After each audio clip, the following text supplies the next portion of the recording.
Right, hello, this is Natalie Tobert, and today we'll be looking at historical U-turns, and then next week we'll be looking at, in particular, at U-turns with regard to mental health.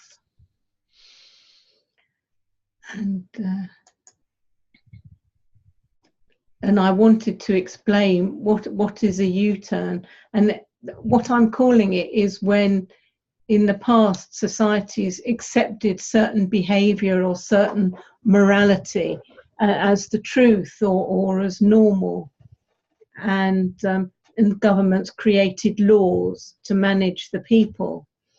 And then a cultural U-turn is when the government realises that its laws were made in error and it criminalised certain people, and it changes its mind, and then it has to change its laws and revoke its laws and apologise to people.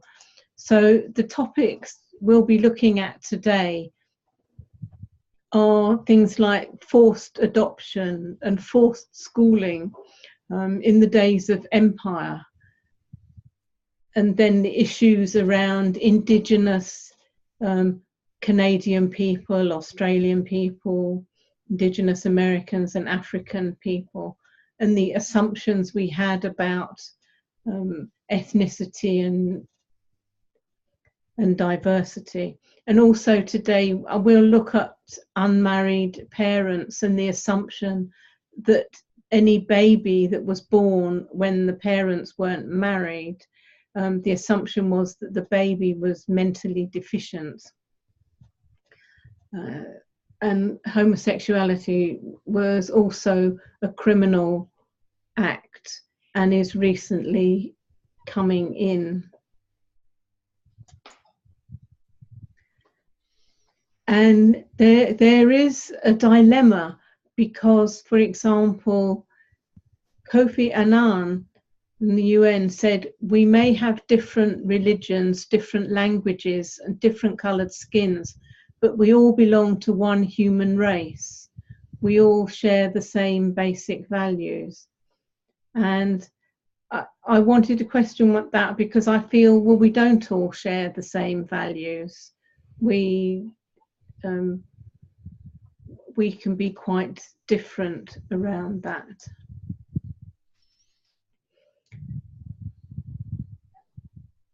And what it is that our beliefs around what is reality, what is normal, may differ from other people's. And it has happened that Eurocentric or colonial beliefs permeated our understanding of self and our understanding of consciousness. And people from different countries that were brought up in the West, they questioned the ways that their experiences were treated. And some new migrants and refugees struggled to integrate their experiences into Western ways of understanding. And I don't know if you get the National Geographic magazine, but I was absolutely stunned the last few weeks in that they've addressed their own issues around racism in their magazine. Wow. So I thought that was quite something, the way they reported on things or the pictures that they used. And they said for decades our coverage was racist. To rise above our past, we must acknowledge it. So that we have to get the March-April issue of National Geographic. If you haven't already got it. I will, I'll go find that. Because I thought it was quite amazing that they acknowledged. Can you think of other examples where there's subtle racism?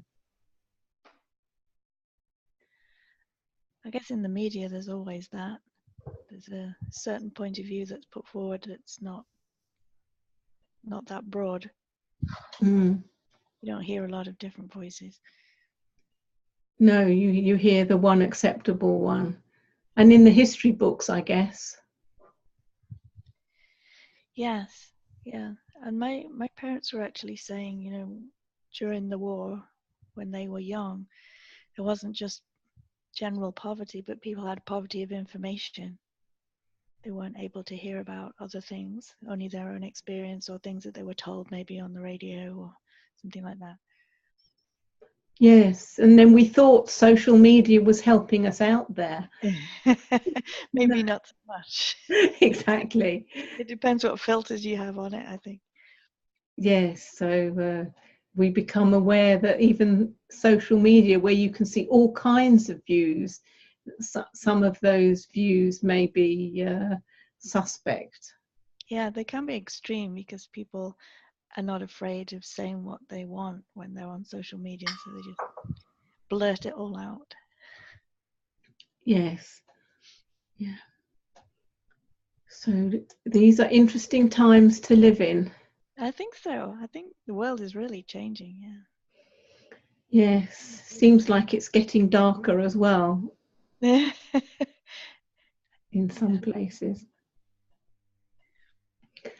Anyway, the next topic we're looking at in cultural U-turns over time are issues around mental health and being gay, because some societies, but not all societies, changed their minds over homosexuality.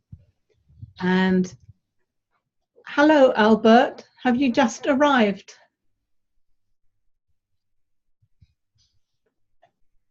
Can you hear me?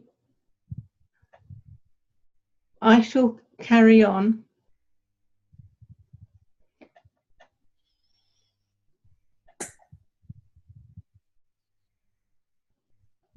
Okay. Albert, we welcome you if you have your volume turned up on your computer. We're looking at cultural U-turns over time. And have you managed to, can you hear us? Oh, yes, very fine. Oh, see you all. That's good. Albert, would you like to say where you're coming from? Sure. I live in Bethesda, Maryland, just outside of Washington, D.C. And I'm by profession medical engineer. And I'm focusing now on stress physiology in lecturing to groups in hospitals and senior wellness centers about the effect of stress, chronic stress, on our systems, and how important it is to understand this and how to use different tools to manage this problem. And the reason I got into this is because I had many years of anxiety and panic attacks. And as I worked my way through that, I realized how important this is, and I began to study it intensely. And that's been my sort of new avocation now. Oh, that sounds interesting. I can be the queen of panic attacks too. Oh, I thought I had a PhD in that. Oh, join the gang. Catherine, would you like to introduce yourself?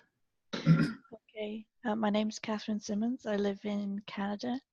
I've been here for 16 years. I used to live in the UK. In 2002, I was diagnosed with bipolar disorder. So I've been dealing with that, and I'm an ex-biologist, or kind of, I guess I'm still one. I used to work in biotech for about 15 years in drug development. So I'm interested in all kinds of new perspectives and new ways of looking at things. Oh, that's good. Thank you. And I'm Natalie. I'm in London, UK, and I'm a medical anthropologist. And there was an error in starting this Zoom program. So we have only started a little while ago. But I shall carry on. In this talk today, I'll be looking at cultural U-turns, historical U-turns, that where we've changed our minds and society has changed its mind.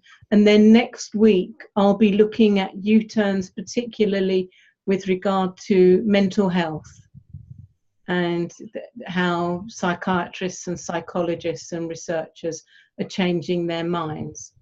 but today we'll just look at the historical ones. And what we're looking at just now with these slides, which I hope you can see, is about homosexuality and how people change their minds about that behaviour. And it happened that the British mathematician Alan Turing played a role in breaking the German Enigma code, and that shortened the Second World War.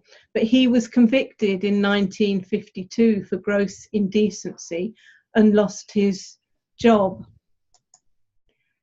And he was chemically castrated following his conviction of sexual activity with a man. However, his work was pivotal to modern computing.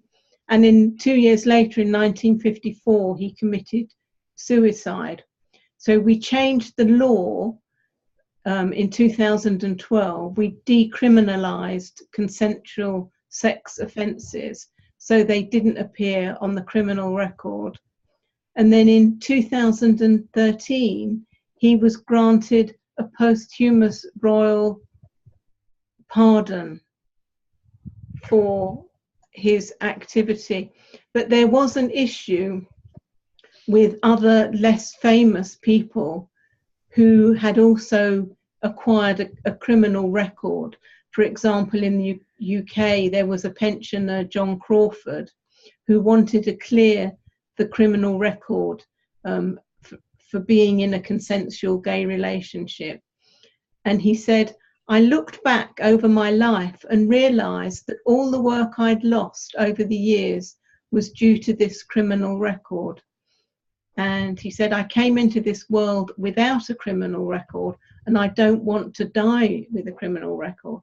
And what happened was, in UK, in 1967, the offences were decriminalised, but the convictions remained. And we reckon there's around 16,000 people who have a sexual offences record, even though their actions are now deemed illegal. So this was my first example of being gay, where a government and a people and a society change their mind over what's moral and what's correct. And then I shall give out other examples as I come. If you've got examples that you want to bring in, do say so. We can have room for questions. This next part, I'm going to be looking at the stolen generation and forced schooling, because we had an assumption, excuse my language, we the white people, we had an assumption that Aboriginal children, whether they were in Canada or the USA or, for example, in Africa, that they were less than, and they were taken away to be schooled in white ways. And so in Australia, from 1910 to 1970, the government took away 100,000 children away from their homes, and they were known as the stolen generation, and they were often young, under 5 years of age. And the government didn't believe in the future of Aborigines, and they thought they'd be better brought up with white families. And I mention these things because at the time, that was our normal. That we assumed that was normal with particular ethnic groups. And there was a kind of forced fostering right up until 1995, in my lifetime, that to raise awareness of what had happened. And the problem was that the government didn't apologise to its victims. And the first Prime Minister in Australia was Kevin Rudd, and he made a formal apology to the Aborigines in 2008. Have either of you seen the film, The Rabbit-Proof Fence? No. Did you not see it? That was amazing. That was a story.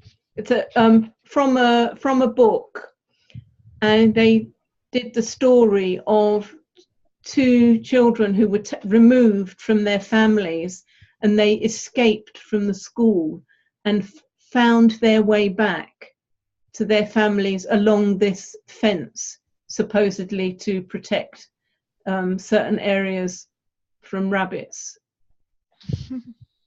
So, but it's worth seeing if it or if you can get it on YouTube or something like that. Yeah, good.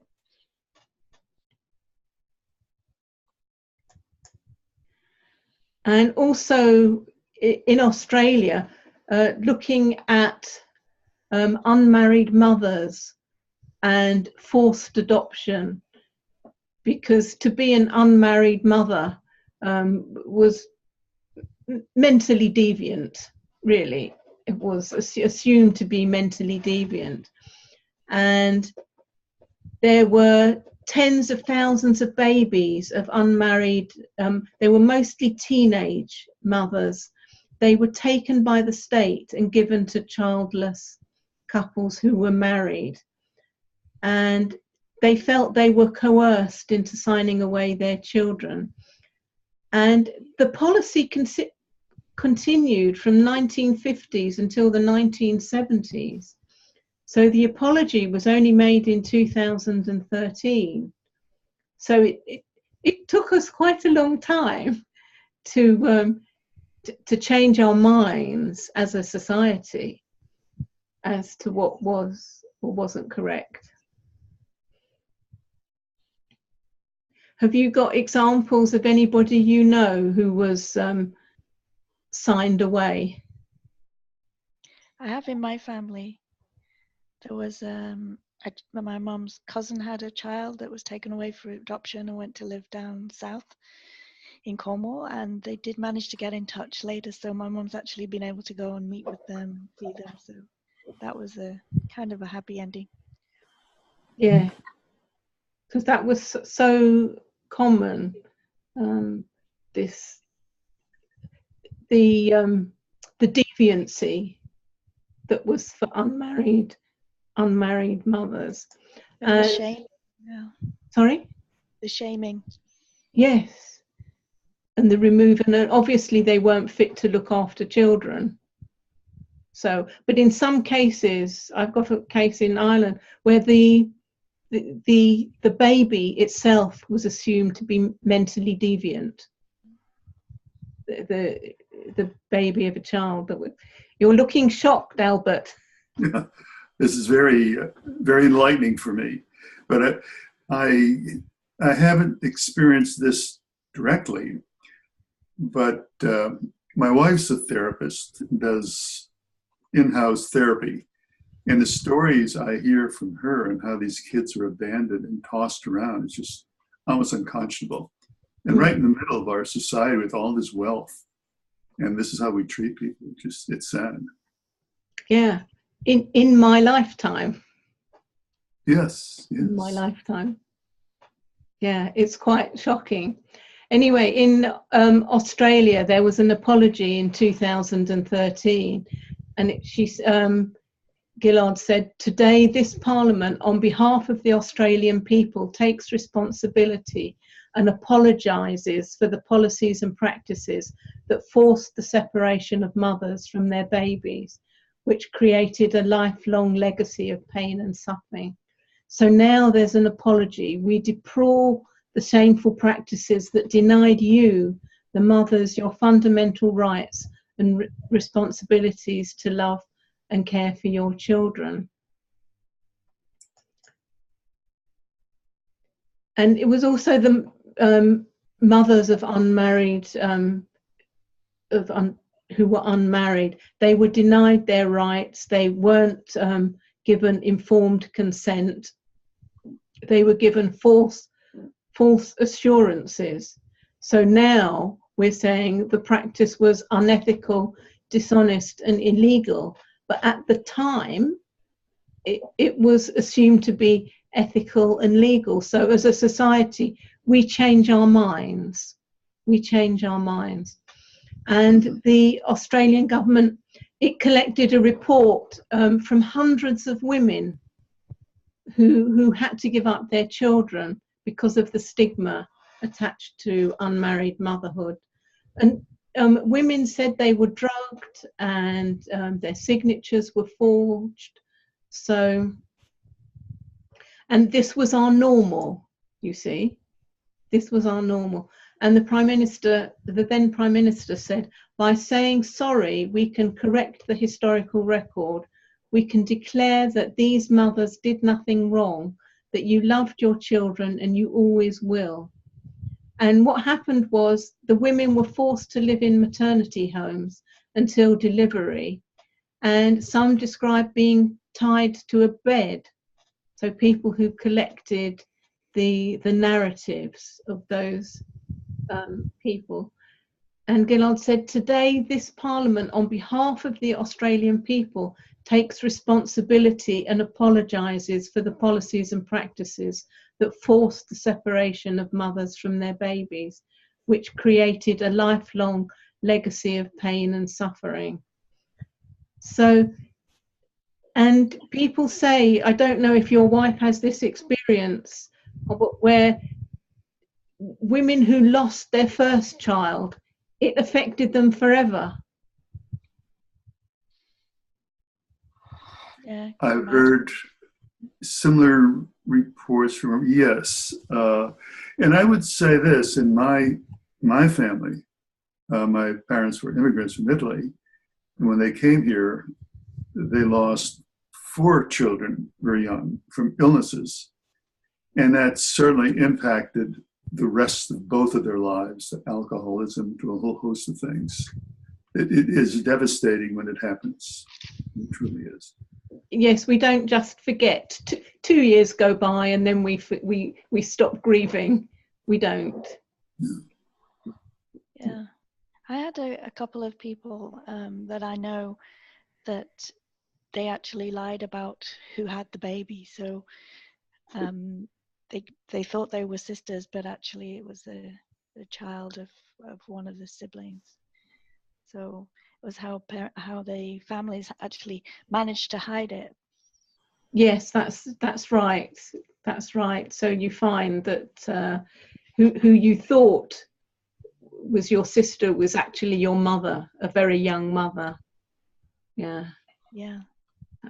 Yeah, people got. States, they do have literally baby drop-off points.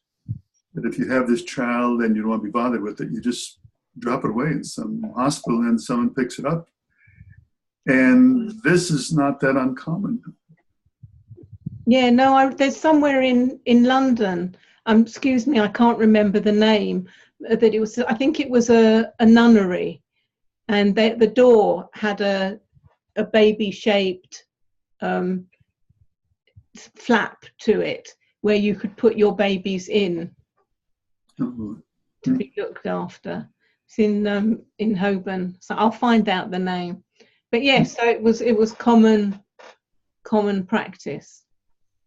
And of course there were in UK the same, there were the forced adoptions. So that was our mentality of society in the 1950s, 60s and 70s.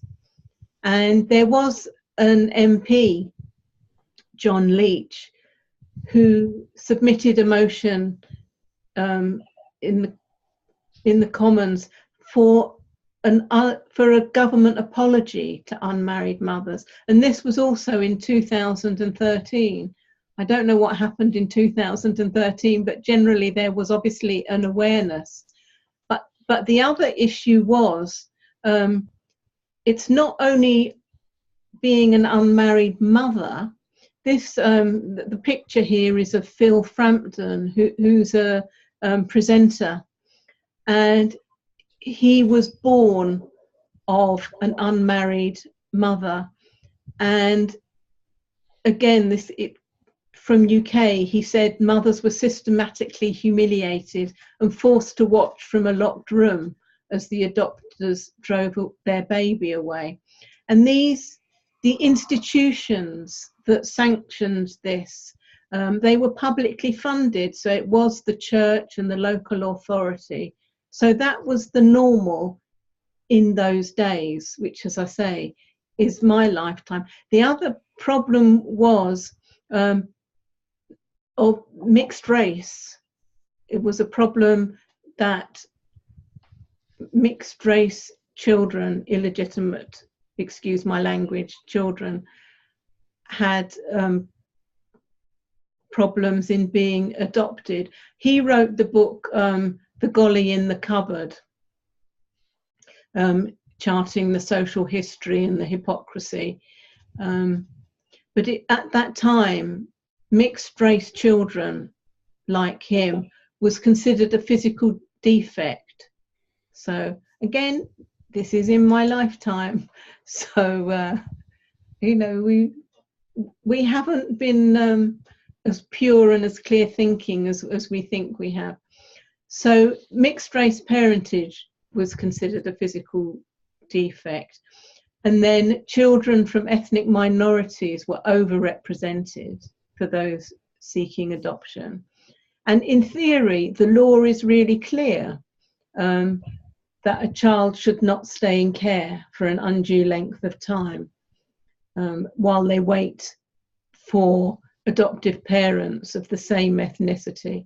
But he said, in reality, Black, Asian and mixed race children wait 3 times longer than white children. So that's the normal. And there was, she is an MP for the Green Party, Jean Robertson Malloy, and she campaigned in UK for an apology for forced adoption, a cross-party apology. And this was for women who'd had children outside of marriage, to recognise the suffering in the 1950s, 60s and 70s, and to acknowledge the unacceptable practices where women weren't offered care, they didn't give informed consent, they weren't told about housing and welfare support that they could have got, and the assumption was that their babies should be given for adoption, so they weren't given informed consent. And I'm wondering, do you know anybody personally who's been discriminated against?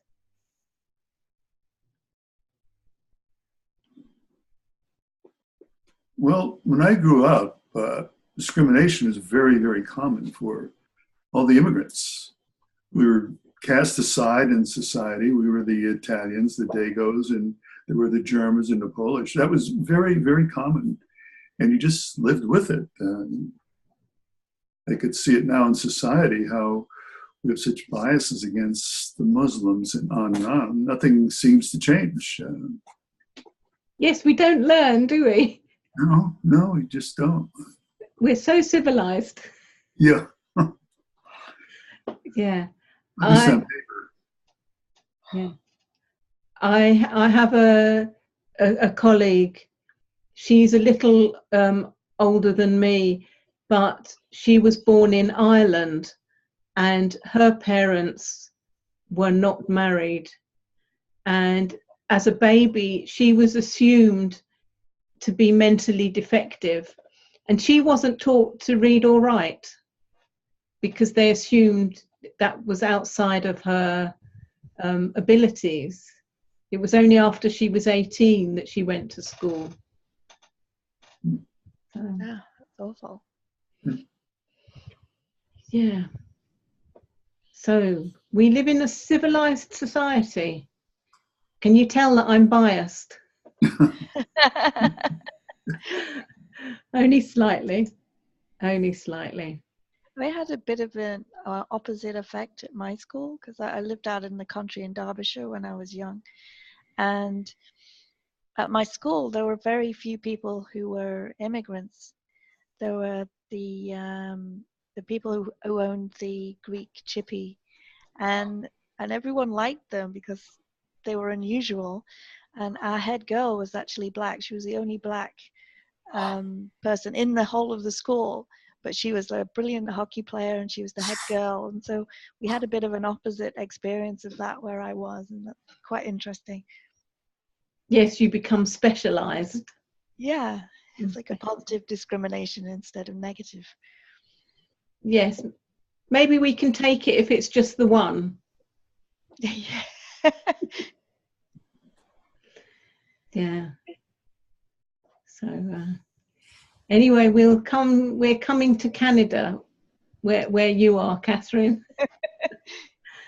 And Canada had this amazing project, the Truth and Reconciliation project by the Commission of Canada, for all the children who were taken away and for the parents who were left behind.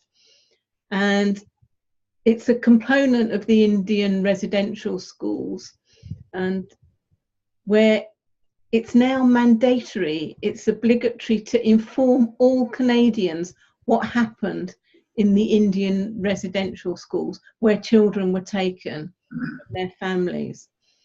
And the Commission, it documents the narratives of survivors of the system and the families and people who were personally affected by being removed from their own family and being taken to have a white education.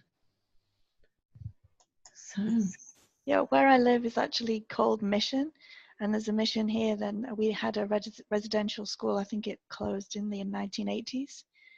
oh yeah, I know people that have been through that.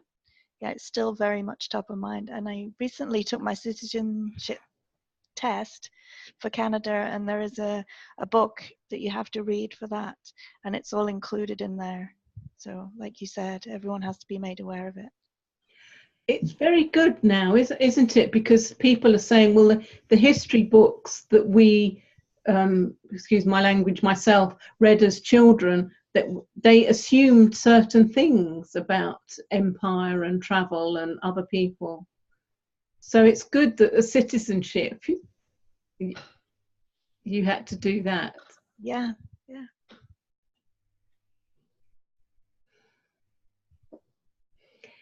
These, the next pages, I've got, just to end with, I've got a few pictures of, this is from 1876, where there was the Indian Act in Canada.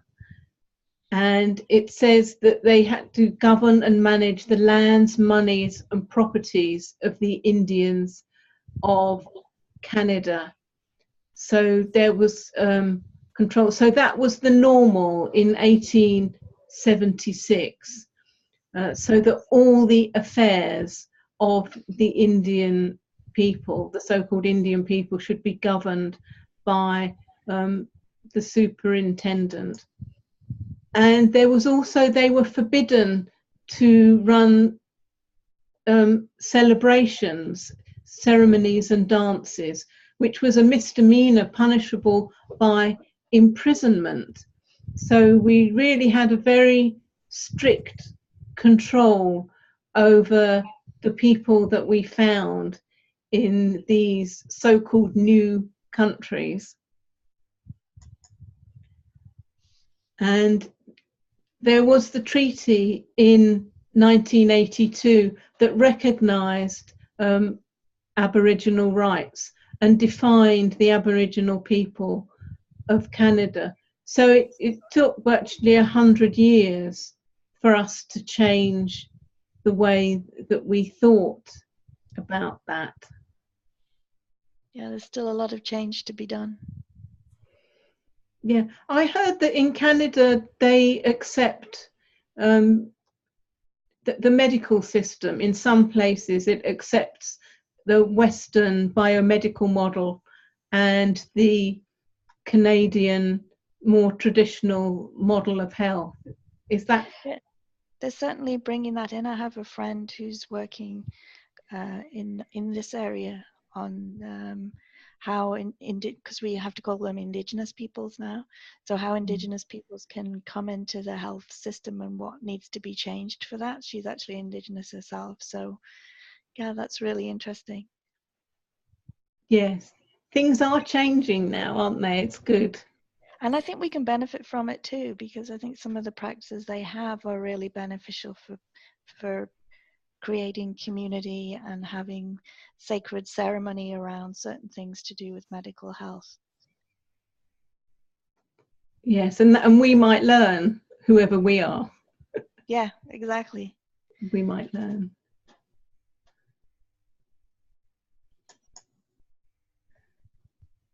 And this picture, it's from 2008, where there was an official apology to the First Nations people because to apologise for the residential school system. So, but I don't think the acknowledgement that exists in Canada, I don't think it carries through to other places in the USA, except for private individuals. Okay. So I see jokes on social media about who's indigenous to America, whether it's the leader or not. But those are interesting. So the issues for today is, what exactly is normal? What do we assume is normal? And is it a false reality that just changes over time and space? Have you got any ideas what normal might be? It would seem to me that normal is an ongoing process that was once normal years ago. As we get more education and experience in life, that shifts a bit. And I think we have to shift with this. And from what I have seen, some of the religions, the dogmas that still carry through when it was designed years ago, don't really apply today. Some things have got to be updated. And I think we're afraid, some groups are afraid to update anything, because what was true in the past is not 100% true today. And if we can't change, then we'll be stuck in this thing. The normal is something that we can live with comfortably. And if we can make some changes to appeal to that, then we should make the changes and not adhere to something that still is not working. Yes, we always are making a gross generalization now, but we tend to assume that what we have now has always been like that. And yeah, especially younger people do assume that. Yeah. This is it. Yeah, younger people and older people. They have conflicting views. Yeah. So what I'll be looking at next week, I'm sorry you come part way through, Albert, but I'll give you a link to the earlier session. Sure. What we'll be looking at next week is mental health, because it seems to be the most contentious issue with regard to society right now. And sometimes I know if I'm giving talks and I suggest that science or scientists are subjective, people walk out. So. Wow. That's okay. Very interesting. I understand exactly what you're saying. Yes, but they don't wait to hear the evidence. So next week we'll have a look at the evidence for professionals in that field, the evidence from psychiatrists and psychologists to their evidence about new ways of looking at mental health. Well, part of my own research and what led me along this path is in the States, 70 to 90% of all visits to primary care physicians are due to non-physical problems, not organic problems. It gets into the mental world. And it is such a serious problem. And still, we're not really willing to acknowledge that. It's still a stigma. But it is so important because this is where so much of our physical problems are beginning in the mental world. Never mind the mental world of anxiety and depression, all that. But it is so important, but we're not really being taught that here unless you go off your own path to learn this. So what you're saying next week, I'm really looking forward to that. Yeah. I'm not biased or anything. No. Realistic. You're realistic. Yes, there's a difference. Yes. Only slightly. Well, thank you very much